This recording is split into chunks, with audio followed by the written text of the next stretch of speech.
Bismillahirrahmanirrahim. Assalamualaikum warahmatullahi wabarakatuh. Sahabat pendengar Radio Suara Padang dimanapun Anda berada. Kali ini sesi kita akan berbincang-bincang hangat dengan seorang tokoh kesehatan. Beliau adalah Bapak Elfizon Amir, SPPD Finasim, yang mana kita kenal merupakan praktisi senior di dunia kesehatan Yayasan Rumah Sakit Islam Sumatera Barat. Assalamualaikum Pak Dokter. Waalaikumsalam warahmatullahi wabarakatuh. Sudah berapa tahun mengabdi di dunia kesehatan, Pak? Kalau di dunia kesehatan saya mulainya sejak tahun 1991, 31 tahun. Semenjak mendapat gelar dokter? Ya.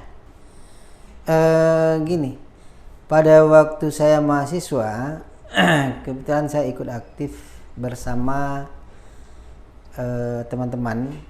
Itu salah satu yang membimbing kami adalah Dr. Saidal Bahudin SKM. Dan kebetulan pada saat itu beliau sebagai PLT Ketua YARSI Sumatera Barat. Oh iya. Ya, saya wisuda hari Sabtu, jadi sebelum wisuda itu saya sudah datang ke dia, ke Dr. Saidal Bahudin ini. Saya sampaikan, Pak, saya besok wisuda. Oh ya, habis wisuda kamu mau kemana? Belum ada, Pak. Mau kamu ke YARSI? Saya jawab aja langsung mau. Jadi nggak kepikir kah? Nggak ada pikir-pikiran yang lain. Kamu mau ke YARSI? Mau. Di Semang 4 boleh. Apa alasannya? Kenapa Pak Elfizon Amir itu memilih YARSI? Pada saat itu rumah sakit swasta yang ada itu kan cuma YARSI. Iya. Saat itu? Iya. Yang lain masih belum ada. Setelah itu baru ada Selasi, ada Selaguri, kemudian ya yang ada yang lain rumah sakitnya kan Yosudarso waktu itu. Yang terpikir begini loh Pak Dokter, yang saya tahu dengan Elfizon Amir itu ada mempunyai semangat syiar.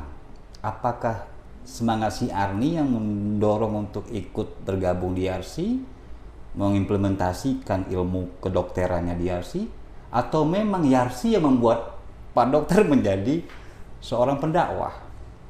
Kita bisa katakan itu. Begini, saya waktu mahasiswa sebenarnya udah aktif juga di kegiatan dakwah.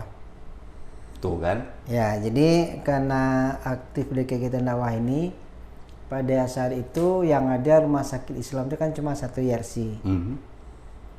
Ya, jadi kita ingin untuk mengembangkan diri, begitu ya, mengembangkan diri dengan ilmu-ilmu agama yang kita peroleh, dengan ilmu kesehatan yang kita dapat. Nah, kini kita ingin mengembangkannya di rumah sakit Islam. Iya. Dan rumah sakit Islam yang adanya di Sumatera Barat kan YARSI. saat itu hanya YARSI Sumatera Barat, Ibnu Sina. Jadi memang ada keinginan untuk mengembangkan keilmuan ini disertai dengan dakwah tadi. Iya.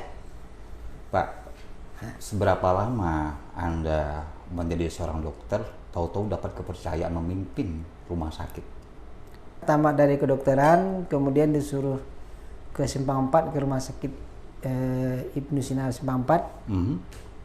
Pada waktu itu masih belum sebagai karyawan, hanya sebagai dokter jaga. Iya. Dan akhirnya dari jadi dokter jaga saya di sana selama 6 bulan. Sambil menunggu penempatan PTT. Iya.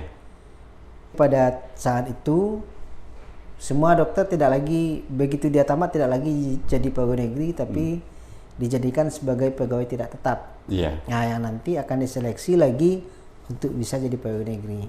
Tapi saya ingin tanya dulu, statusnya sekarang nih pegawai negeri apa tidak, Pak? Nggak. Tidak. Nggak. Dulu kan ada PLTT apa namanya? PTT. PTT. PTT itu pegawai tidak tetap dengan pemerintah. Itu bukan jenjang untuk menjadi pegawai negeri? Bukan. Bukan.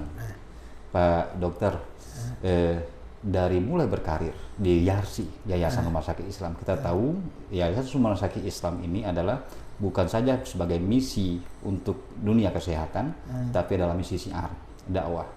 Jadi berapa lama Pak Dokter menata karir itu tahu-tahu jadi pemimpin saja gitu? Ya, itu ceritanya begini. Jadi setelah 6 bulan di Simpang 4 kan PTT dulu selama 3 tahun. PTT 3 tahun di apa? Di Puskesmas Sungai Aur, Pasaman.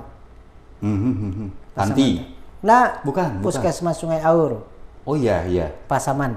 Pasaman. Pada waktu kan sekarang Pasaman Barat sekarang. Ya, dulu Pasaman. Dulu masih Pasaman kan. Berarti bukan Yarsi dong? Bukan, di Puskesmas. Puskesmas. Ya. Jadi selama 3 tahun di situ, ya pada saat saya di Puskesmas, saya juga jadi pimpinan Puskesmas. Saya sebagai dokter yang pertama di situ dan satu-satunya dokter yang ada di Puskesmas langsung diangkat sebagai pimpinan Puskesmas. Mestinya kan pegawai negeri itu. Nah, Mestinya. iya mesti kan pegawai negeri. Iya. Nah, tapi pada saat itu kan pimpinan Puskesmas semuanya dokter. Iya. Jadi di sanalah saya belajar bagaimana menjadi seorang pemimpin. Mulainya. Tahun berapa itu? 92. Artinya 1 tahun setelah itu masuk kepada dunia kepemimpinan di Puskesmas. di ranah kesehatan. Ya. Di ranah kesehatan. Jadi di Puskesmas saya jadi pimpinan Puskesmas. Emang lumayan banyak dapat pengalaman di situ ya. Kenapa? Karena orang-orang yang saya kelola itu kebanyakan itu lebih senior. Nih bebannya berat lagi tuh. Iya, jadi lebih senior ya. Dan memang agak lumayan sulit juga untuk menempatkan diri. Kenapa? Saat itu saya baru berumur 27 tahun. Iya 27 tahun 92 ya. 27 tahun. Sementara yang dipimpin yang dipimpin itu umurnya 40-an ke atas. Iya. agak kesulitan lah itu. Tapi alhamdulillah. Selama saya di Puskesmas Sungai Aur, perawat-perawat yang bermasalah di puskesmas lain di Pasaman kan. Waktu itu kan cuma Kabupaten Pasaman namanya. Itu dimutasikan ke Sungai Aur, ada yang dari Air Bangis, ada yang dari Ujung Gading, ada yang dari Ladang Panjang, dari puskesmas lain. Singkat cerita, memimpin orang-orang bandel lah. Ya. Tapi alhamdulillah dengan saya semua orang itu baik. Bagus. Ada yang tidak mau, yang bermasalah dia tidak mau masuk kerja selama di puskesmas lama. Selama dengan saya alhamdulillah mereka masuk kerja, bahkan ya kerjanya kena orang senior kan, udah banyak pengalaman, kerjanya bagus. Iya. Sampai ke pimpinan rumah sakit Yarsi itu gimana ceritanya tuh? Nah setelah di Puskesmas selama 3 tahun, kemudian saya masuk ke Yarsi. Untuk pegawai negeri pada saat itu saya ikut juga tes, ada ikut tes, nggak jebol kan? Iya. Jadi akhirnya saya masuk Yarsi. Kenapa Yarsi dipilih? Pertama itu dekat, dia di Sumatera Barat. Iya. Nah, waktu itu kan saya udah berkeluarga. Iya, jadi betul. kalau keluar Sumbar itu akan lebih rumit kan, akan lebih ribet. Itu ceritanya ada tuh di buku Bukit Gado-Gado kan? Iya, ada di sana. Jadi kemudian habis di Puskesmas itu 30 Juni, 1 Juli SK untuk di Ibnu Sina udah keluar. Itu jadi dokter. Nah, jadi apa? Jadi di Ibnu Sina itu saya diangkat sebagai karyawan Yarsi di Ibnu Sina Panti. Oh iya. Ya. Sekarang Pasaman itu. Sekarang kan masih Kabupaten Pasaman dia.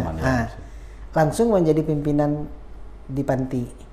Oh, langsung jadi pimpinan. Langsung jadi pimpinan. Ya. Waktu itu namanya rumah sakit di Panti itu balai ya? Ya, Balai Kesehatan. Balai Kesehatan ya. Balai Kesehatan di Mesina Panti. Nah, langsung diangkat jadi pimpinan di sana. Jadi 3 tahun di Panti, kemudian baru ditugaskan sekolah. 2003 baru tamat.